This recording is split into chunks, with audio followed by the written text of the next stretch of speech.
Vamos a La Plata, la tenemos a Ingrid Lasser, que nos trae las noticias, la mirada política en esta semana. ¿Cómo le va? Buenas tardes. Buenas tardes, Manu, a vos, a todos los oyentes.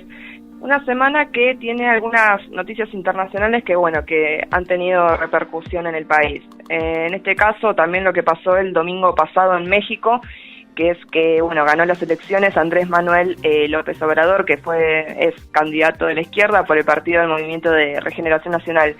Una elección histórica en México, sacó un 53% de los votos. Desde hace muchísimos años que el gobierno en México está repartido entre el Partido Revolucionario Institucional, el PRI, que es el Partido de la Revolución Mexicana desde 1910, y el Partido de Acción Nacional, el PAN.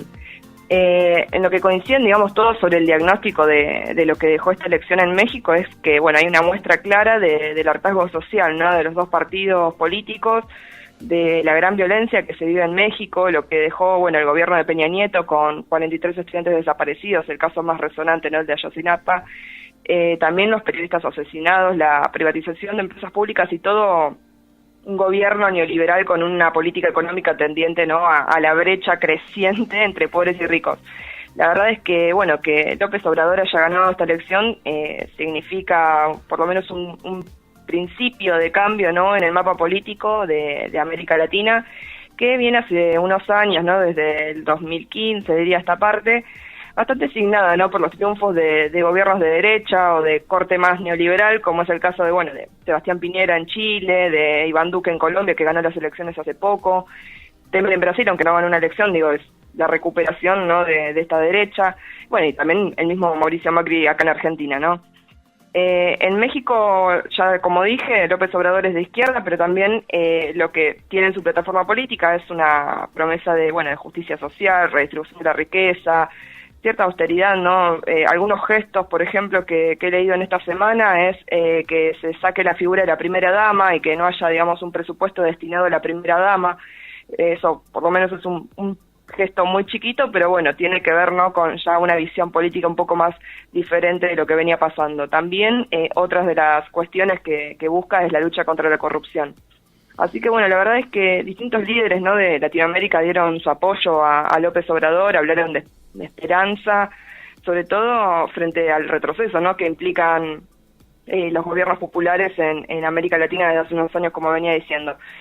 Sin embargo, también el análisis un poco en este caso no es que hay que ser cautos y esperar a ver qué pasa, porque la verdad es que así como, por ejemplo, el caso de Lenín Moreno en Ecuador, que era el ex vicepresidente de Rafael Correa, se asumía que iba a continuar con las políticas, ¿no?, de Rafael Correa, porque asumió con la misma plataforma, el mismo partido político, el mismo sello, y la verdad después traicionó todo eso, traicionó a sus votantes de alguna manera, ¿no? La verdad es que, de hecho, voy a hablar un cachito más tarde de eso, pero en Ecuador hay una gran tensión, ¿no?, porque quieren meter preso a Rafael Correa y se está hablando de persecución política. Así que, el dato central de las elecciones en México también tiene que ver con una participación muy grande, de un 60% de los electores, en un país en el que el voto no es obligatorio. Eso es un dato bastante importante. ¿Por qué? Porque nos había repetido, en la historia mexicana muchas veces. Muy pocas veces había pasado esto de que había muchos electores, un gran porcentaje, ¿no?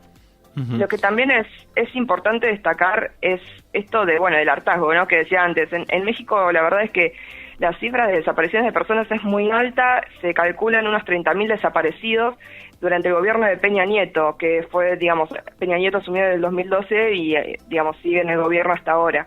No sé si ese número te parece conocido, ¿no? Es terrible la situación que vive México y la verdad, poniéndome a pensarlo, no he visto a nadie rasgarse mucho las vestiduras en los medios de comunicación por la violencia, por la pobreza y también la corrupción, ¿no?, de un gobierno de derecha. Sí, uno cuando lo ve de afuera, lo analiza y dice, cómo incluso el mismo pueblo no ha reaccionado, ¿no?, después de tantos periodistas muertos por el narcotráfico, y ni hablar el caso de los estudiantes, es terrible. Exactamente, y además también tiene que ver con la visión de un gobierno, ¿no? Esto de permitir el narcotráfico, por ejemplo, y todas las cosas que vienen pasando con la impunidad que tienen las redes de narcotráfico, y también una decisión del gobierno de desaparecer, a estos estudiantes, por ejemplo, en este caso, e incluso también de avalar de alguna manera ciertos asesinatos. Sí, porque hay una cosita, que en cada país digamos, el narcotráfico existe en todos los países, algunos los controlan más, menos, digo, pero lo de México es terrible. Sí, lo de México es terrible no solo por el narcotráfico, sino también por las redes de trata de personas, ¿no? Es muy conocido el caso de las maquilas en la frontera con Estados Unidos, que bueno, son redes de explotación laboral de muchísimas mujeres y también, bueno, una visión de la mujer muy fuerte, muy marcada, muy machista, muy misógina, muy femicida incluso, que tiene que ver con la cantidad de asesinatos que hay hacia mujeres en México. O sea, hay un clima de violencia muy fuerte, ¿no? Y la verdad es que, bueno, por lo menos la elección de López Obrador abre un panorama, ¿no?, a que pueda asomar algo distinto en el continente, ¿no? Y también esto de mirar los procesos políticos a un nivel un poco más macro, más latinoamericano, no tanto desde Argentina como lo hacemos siempre. Y también ver, bueno, qué va a pasar en México, ¿no?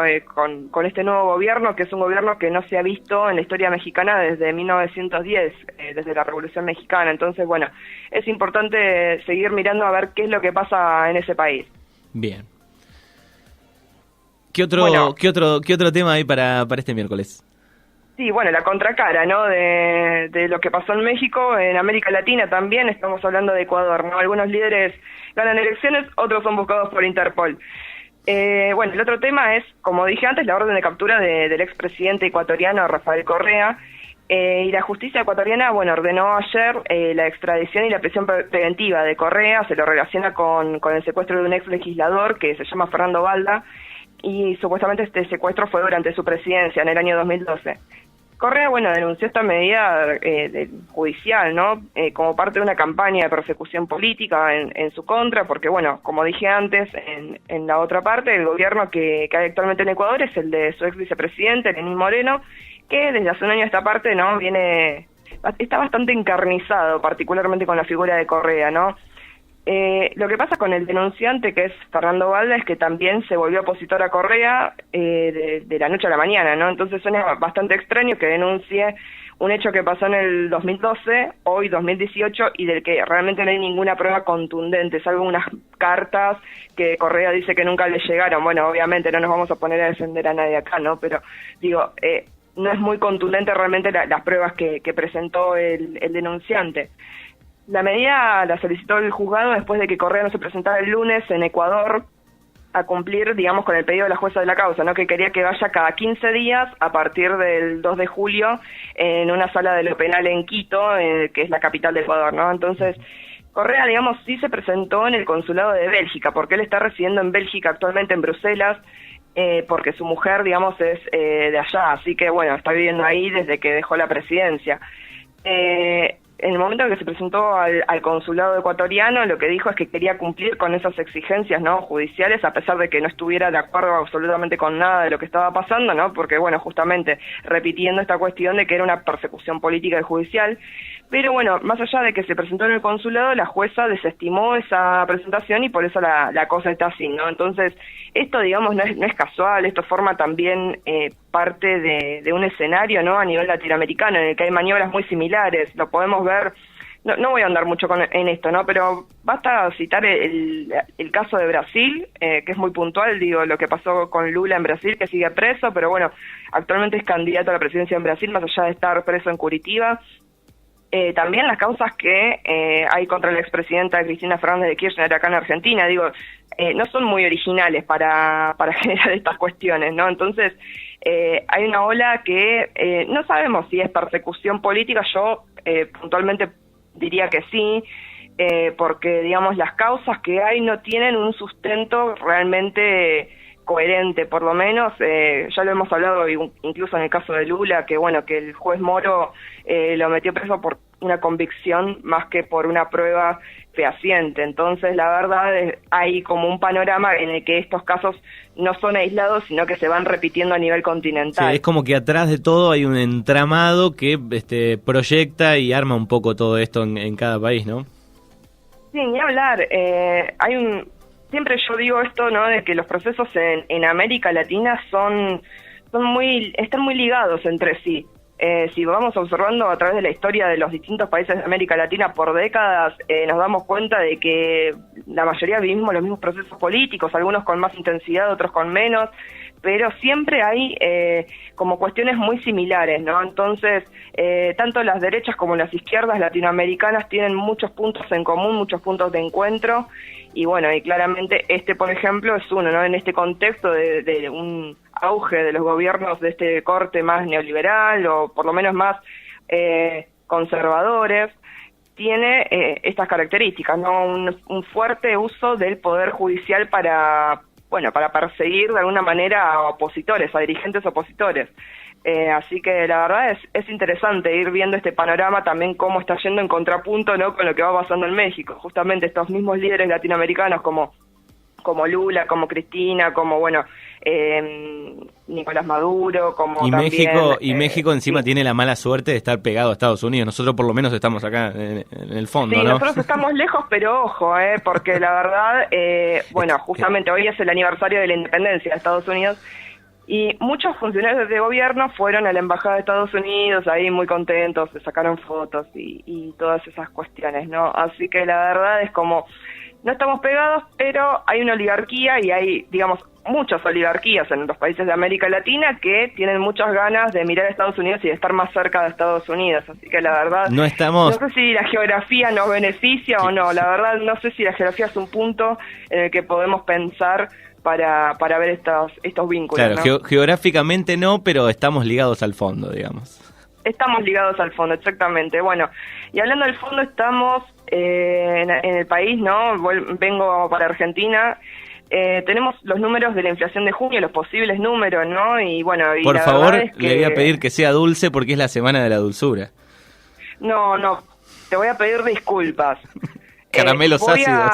Voy a ser muy amarga y la verdad es que me estoy sumiendo en una depresión. No, mentira.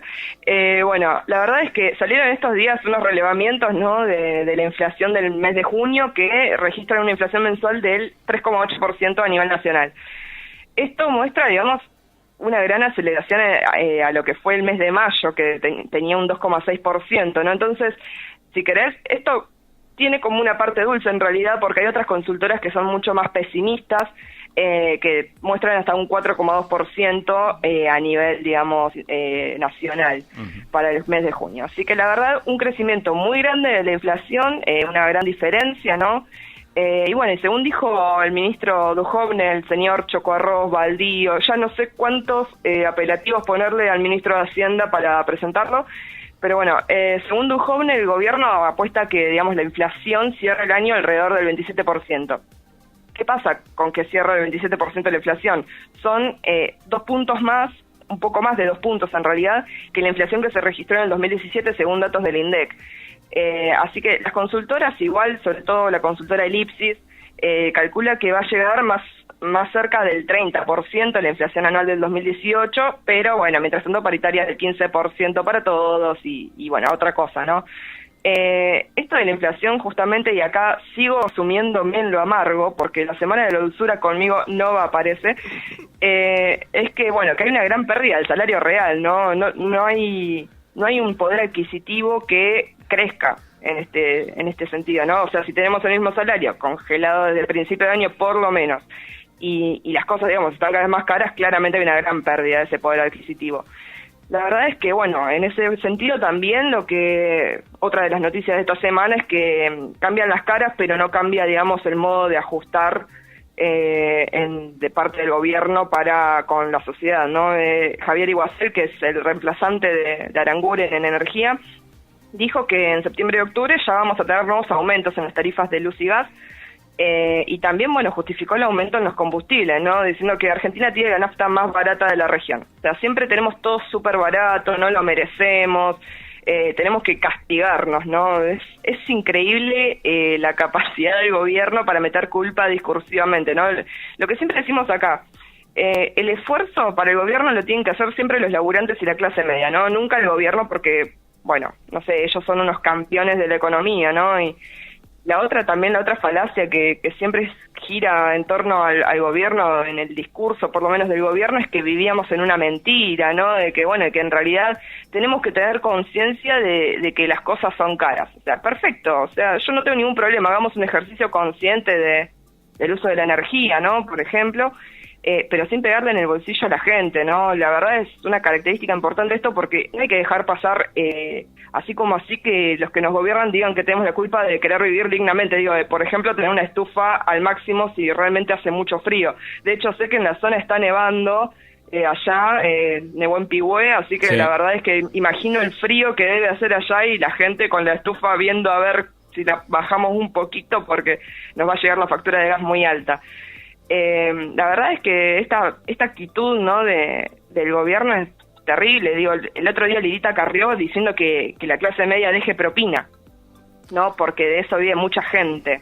Sí, y después, bueno, un mozo que sale a contar hace un año atrás, que no sabemos si es cierto del todo, pero digo que hace un año dejó, nada, 5 pesos de propina, ¿no?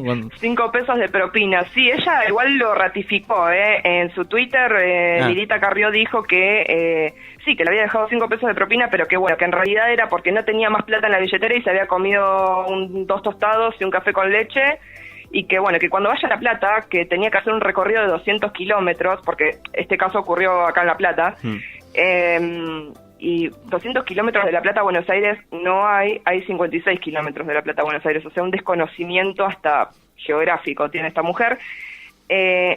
Más allá de esta cuestión, ¿no? O sea, perfecto lo que dice Lilita de la propina, está bien, no hay problema. A ver, pero ¿qué hace Lilita Carrió como diputada para que esa mucha gente, ¿no?, que vive de la propina pueda vivir de otra cosa, ¿no? Es esto de ver de que el cambio empieza por uno mismo, pero no, acá no vale eso, ¿no? Porque hay un modelo de país que toma decisiones que perjudican a muchísimos sectores. O sea, la verdad es que se vive en una incertidumbre de no saber con qué noticia económica o con qué no perjuicio nos vamos a encontrar mañana cuando nos levantemos. Entonces, pero bueno, ya creo, yo creo que hay una gran parte ya de la sociedad, digo, que está viendo las cosas que suceden, que la ven de otra manera, digamos, que no pasa, digamos, la cantidad de pymes que han cerrado en el lapso de 2 años y medio. Hoy escuchaba a Mauricio Macri en un discurso, no sé, con unos trenes, estaba inaugurando unos trenes, el mensaje que deja realmente a mí me da vergüenza, realmente, o sea, porque nada de lo que dijo es así. No, y además de estas cuestiones de vivir en un mundo de aparentes fantasías, ¿no? Digo, el gobierno parece vivir en el país de Alicia, en el país de las maravillas. Digo, también está esto del reclamo al pueblo, ¿no?, a la sociedad, esto de los políticos no nos tienen que reclamar a nosotros en todo caso somos los que les tenemos que reclamar a ellos por los desastres que hacen. Entonces, la verdad, que tengan esa actitud para con la sociedad, que confío en ellos. Digo, ni siquiera estoy hablando de la oposición en sí, estoy hablando de grandes sectores de la sociedad que confiaron en el gobierno, que los votaron, que, digamos, tienen depositadas algunas esperanzas, por lo menos, en lo que fue en lo que fueron en realidad las promesas de campaña de Cambiemos, y que hoy en día se encuentran decepcionados por un montón de esas promesas que no se cumplieron, y que incluso las cuestiones que estaban mal anteriormente se empeoraron. Entonces, la verdad es que es un nivel de destrucción y también de echarle la culpa al otro porque sí, no, en realidad no, porque no queremos asumir la culpa de que en realidad nosotros pusimos una bomba que ahora no sabemos cómo va a explotar.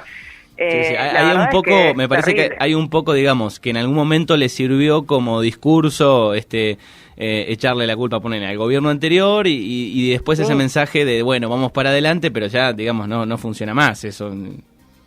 Es que no funciona, Manu, porque la verdad es que pasaron 2 años y medio de gobierno, más de 2 años y medio, 2 años y 8 meses, y la verdad es que no hemos notado ningún progreso. Digo, o sea, está bien con el largo plazo y etcétera, ¿no? Que hay medidas que claramente llevan un tiempo, pero el problema es cuando ves que lo que estaba más o menos en marcha empeora, cuando se empiezan a recortar áreas que realmente son muy sensibles, cuando se recurre a un Fondo Monetario Internacional habiendo un país que dentro de todo estaba desendeudado, no totalmente, pero sí casi tenía una totalidad de la deuda ya pagada. Entonces, la verdad que vengan con la pesada herencia, digo, puede funcionarte, sí, un tiempo, pero el tema es que ya sos gobierno hace 2 años y pico, estás encaminándote a un proceso en el que querés ser reelecto. Digo, Mauricio Macri quiere ser reelecto, por eso también cambió algunas caras en el gabinete, por eso está como tratando de ver qué va haciendo, ¿no?, de política económica.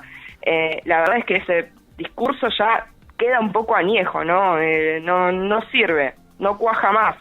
Ya hay un reclamo también de esos sectores que han confiado en el gobierno. Exactamente. Bueno, Aranguren que anduvo llorando por estas horas, ¿no? Ay, sí, pobre Aranguren, anduvo penando. Me decepcionó tener que irme del gobierno. Un chocolate. Sí, un chocolate para Aranguren. Por favor, para que le dé un poquito de calor en su alma, pobrecito. No, bueno, Aranguren diciendo que lo renunciaron, básicamente, ¿no? Pero que igual él está muy conforme con la gestión del gobierno, que bueno, que en realidad sabe, le dio un palito a los radicales a Aranguren, diciendo que bueno, que en realidad a algunos le molesta que se diga tanto la verdad, ¿no? Que le molesta lo técnico más que lo político. Él se asume a sí mismo como técnico y que hay un área política del gobierno a la que se ve que se la adjudica a la UCR y a algunos sectores del Gabinete Nacional, que bueno, que estaban en desacuerdo con esa parte más de honestidad brutal, podríamos decir, del exministro. Bueno, gracias. ¿Quedó algo pendiente, no? No quedó nada pendiente, ya estamos por hoy. Bueno, gracias. Suficiente. Bueno, gracias por la mirada y las noticias de esta semana. No, gracias a vos por el espacio. Hasta luego.